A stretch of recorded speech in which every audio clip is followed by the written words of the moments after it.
siang Mas Bayu dan teman-teman.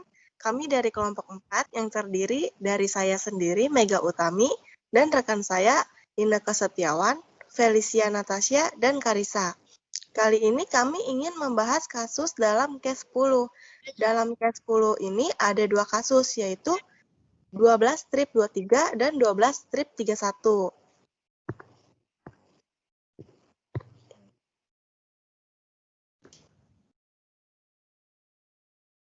Pertama, saya akan membahas kasus 12/23, yaitu laporan audit yang tidak dimodifikasi atau tidak memenuhi syarat.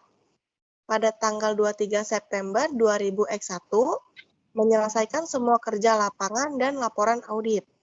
Setelah menyelesaikan semua kerja lapangan dan laporan audit tersebut diberikan oleh Alexander Blohi selaku auditor kepada Direktur Rabocahya Raum Company of Doceski Republik Seko yang berisi kepada Direksi Perusahaan Rabocahya Raum telah diperiksa neraca dan laporan laba rugi serta saldo laba perusahaan Rabocahya Raum pada tanggal 31 Juli 2021.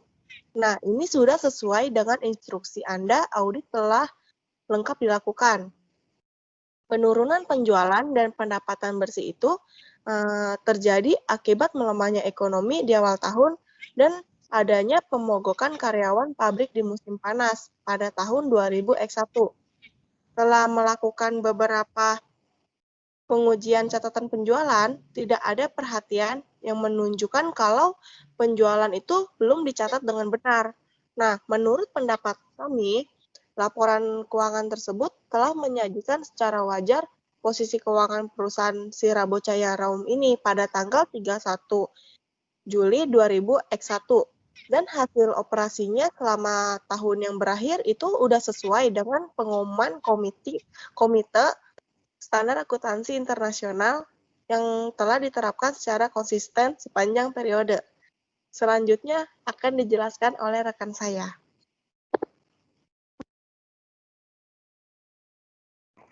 Selanjutnya saya akan membahas untuk pertanyaan soalnya. Jadi pertanyaan soalnya itu, buatlah daftar dan jelaskan kelalaian dan kekurangan dalam laporan auditor. Atur lembar jawaban menjadi bagian pendahuluan, tanggung jawab manajemen, tanggung jawab auditor, dan opini dari laporan auditor. Nah, ini tuh contohnya kayak kepada Direksi Perusahaan Rabocahya Raum, kami telah memeriksa neraca dan laporan laba rugi terkait dan saldo laba perusahaan Rabocahya Raum per 31 Juli tahun 2021 sesuai dengan instruksi Anda, audit lengkap telah dilakukan.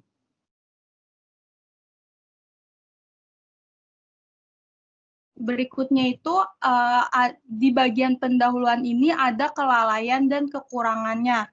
Untuk kelalaiannya itu yang pertama tidak ada judul, jadi itu seharusnya ada judul dan judulnya misalnya laporan auditor atau independen. Dan yang kedua itu paragraf tidak memiliki judul. Yang ketiga itu pengantar harus diberi nama, jadi harus diberi nama kayak contohnya laporan keuangan. Terus yang keempat itu pendahuluan harus memuat rincian tentang entitas. Jadi maksudnya tuh pendahuluan harus memuat rincian tentang entitas yang laporan keuangannya telah diaudit, nama entitas, dan tanggal serta periode yang dicakup oleh laporan keuangan. Kecuali untuk periode tidak diberikan.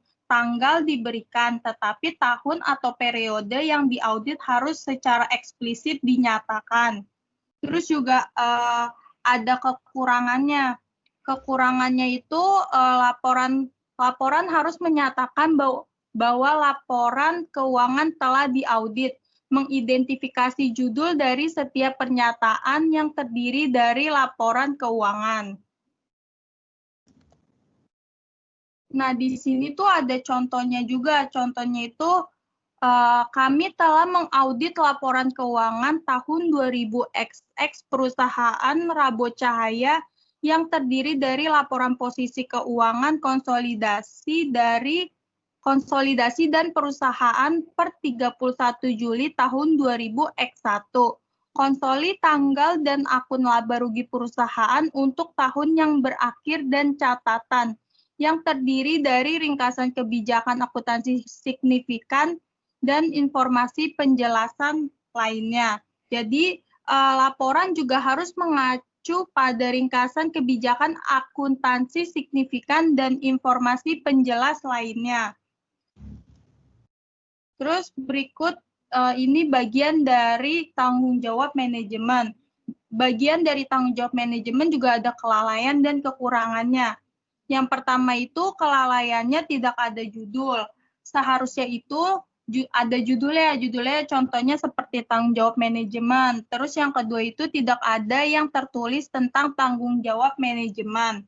Dan yang ketiga itu paragraf tentang tanggung jawab manajemen. Jadi maksudnya tuh paragraf tentang tanggung jawab manajemen itu menggambarkan tanggung jawab orang-orang dalam organisasi yang bertanggung jawab atas persiapan laporan keuangan. Nah, si laporan auditor itu harus menjelaskan tanggung jawab manajemen atas penyusunan laporan keuangan.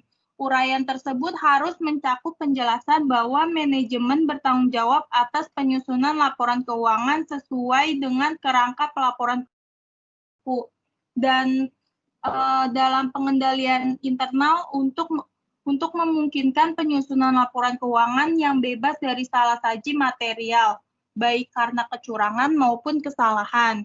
Berikutnya juga ada kekurangannya. Jadi kekurangannya itu pada tanda tangan pertama harus ditulis tempat dan tanggal. Kemudian nama dan kantor audit harus ditulis. Terus akhirnya nama auditor eksternal dan sifatnya harus ditulis. Berikutnya akan dijelaskan oleh teman saya. Ya, selanjutnya saya akan membahas tentang kasus yang kedua, yaitu kasus 12/31. Kita diminta untuk menuliskan komunikasi tertulis kepada komite audit yang menjelaskan kekurangan berdasarkan persyaratan untuk laporan seperti yang dijelaskan pada ISA 265.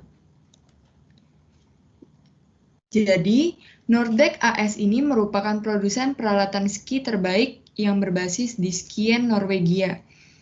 Dia telah mempertahankan atau menetapkan Berzins, Dipsina, dan Carbuinis atau BDK itu sebagai auditor mereka.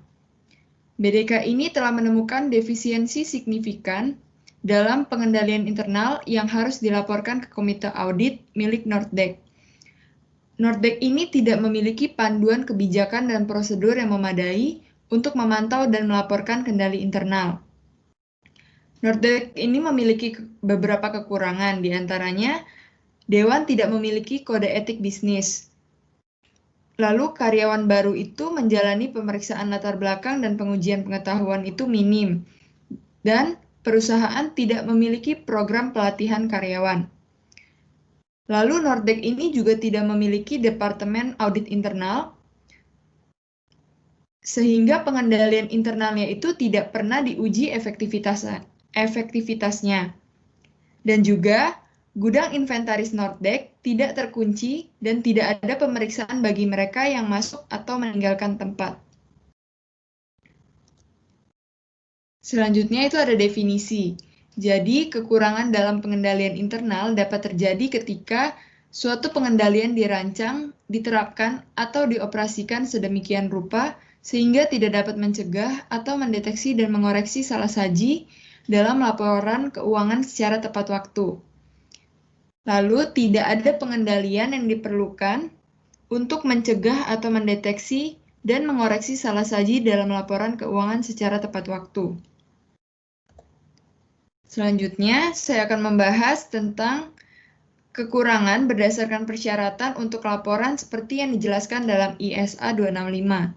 Jadi, persyaratannya itu yang pertama, auditor harus mengidentifikasi kekurangan dalam pengendalian internal suatu entitas atas dasar pekerjaan audit yang dilakukan.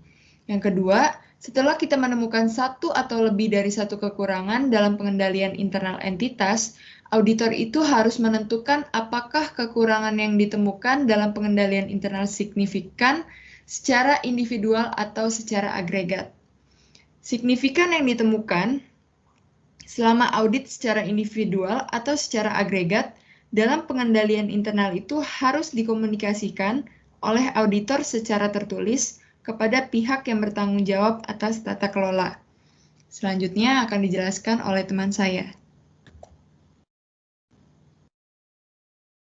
Ya, selanjutnya saya akan menjelaskan mengenai hal-hal yang harus dikomunikasikan kepada manajemen pada tingkat tanggung jawab yang sesuai dan tepat waktu.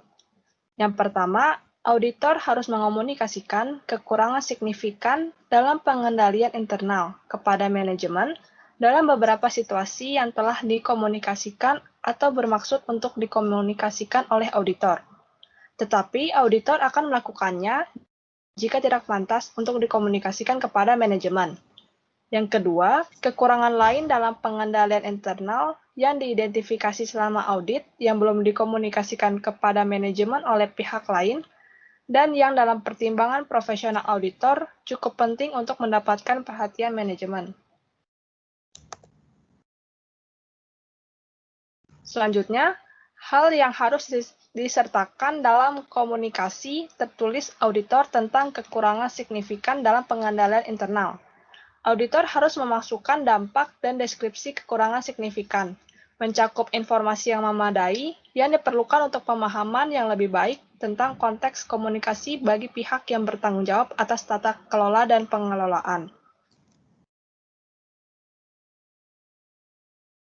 Selain itu, auditor juga harus menjelaskan bahwa tujuan audit adalah agar auditor menyatakan opini atas laporan keuangan. Yang kedua, audit tersebut mencakup pertimbangan pengendalian internal yang relevan dengan penyusunan laporan keuangan untuk merancang prosedur audit yang sesuai dengan kondisinya, tetapi tidak untuk tujuan menyatakan pendapat atas efektivitas pengendalian internal.